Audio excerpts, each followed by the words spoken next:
It's Christmas Eve, that time of the year where we all come together in the feeling of goodwill. It's when families sit down in front of the TV in the living room and all complain that Christmas television just isn't as good as it was when their parents were young. But not here. Not here in the game room. This here is a monument to the history of gaming. And at this time of year, that can only mean one thing. It's time to take a look at some religious games.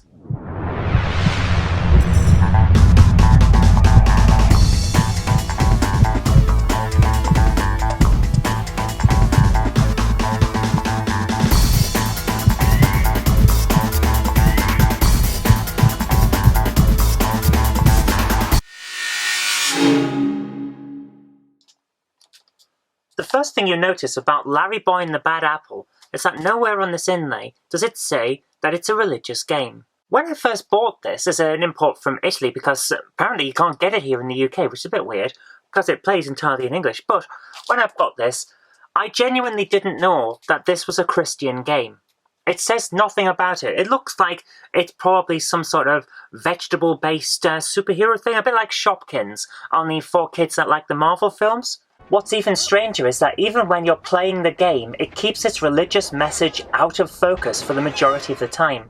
In fact, I can only think of 2 points in the story when God is even mentioned, and the characters act more like demonstrations of Christian values than preachers trying to drum a message into the player.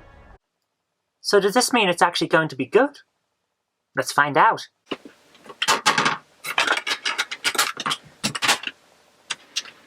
Once I'm finished with them, I'll be the one in control. Not so fast, Bad Apple! When you first load this game up, few of us would fail to be impressed by the visuals. This game looks pretty good for a children's game. It looks exactly like an episode of the TV series that it's based on, to be honest with you, and that's really what you would want from a game of this kind. The game's storyline is based on the 29th episode of the VeggieTales TV show, which is a Christian animated series for young kids. You play as LarryBoy, a vegetable superhero who uncovers a dastardly plan by Bad Apple to take over the town of Bumbleberg. To that end, you must defeat Bad Apple's minions, rescue several of the hapless citizens of the town, and then take on the evil villain herself in a final boss battle that was actually rather impressive in its scale.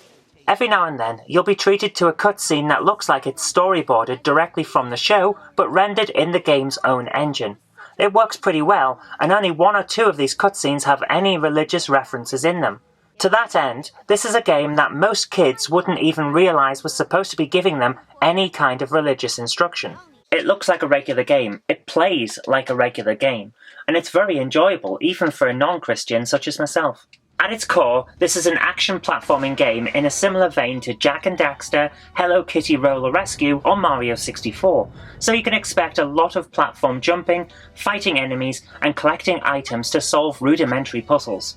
This game is very well designed, and if you're an experienced player of 3D platform games, you can expect to finish the whole thing in one sitting, without too much frustration. This is aimed at young children after all.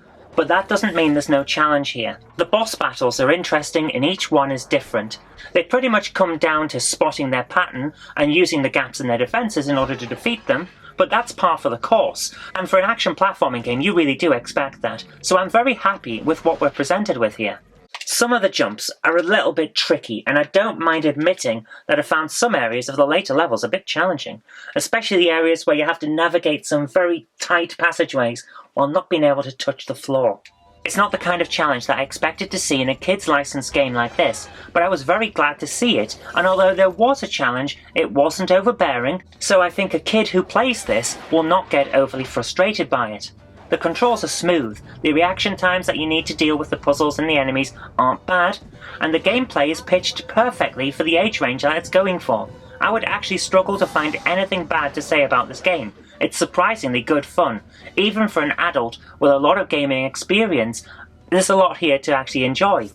Even the camera, which can make or break a 3D game like this, didn't actually hamper gameplay. There's a lot of polish to this game, and I'm really impressed. Once you've finished the game, which will take you about 6 to 8 hours, it's comparable in length to Hello Kitty Roller Rescue, or, for those of you who are a bit more mature, the average length of a single-player campaign in Call of Duty Modern Warfare. You might want to check out some of the mini-games. These feel an awful lot like tutorials or practice sessions for the various controls, which are masquerading as mini-games, but they are fun enough for a quick session here and there. They're varied, they play pretty well, and the overall design of them is pretty good. I wouldn't say that they kept my attention for all that long, but they were fun while they lasted. I didn't expect to actually like this game, I have to admit that. When I come to these reviews for kids' games, I try to review them from the point of view of what I would have wanted when I was coming to games at that kind of target age, so as young kids. And back then, when I was first getting into gaming, I wanted something that had a decent challenge, sure, but it didn't go out of its way to be too difficult. I wanted something that varied some gameplay every now and again, I wanted a bit of action, and above all else, I wanted it to be fun. LarryBoy and the Bad Apple fits the bill on all of those requirements. I was genuinely impressed by how well this game plays and how much love, care and attention has obviously gone into making it. For a game that I had to order from Italy just to get a hold of it, I wasn't expecting much. Normally when a game is only available in a small subset of the PAL territories, it ends up not being that good, otherwise it would have got a wider release. But this is one of those exceptions to the rule. If you find a copy of this game and you're into fun 3D platformers for your PlayStation 2, I can't recommend it enough. It's really good and worth giving a try. But that is really all we've got time for today, so thank you very much for watching, and I'm wishing you all a very, very Merry Christmas and all the best for the next year. I'll see you tomorrow.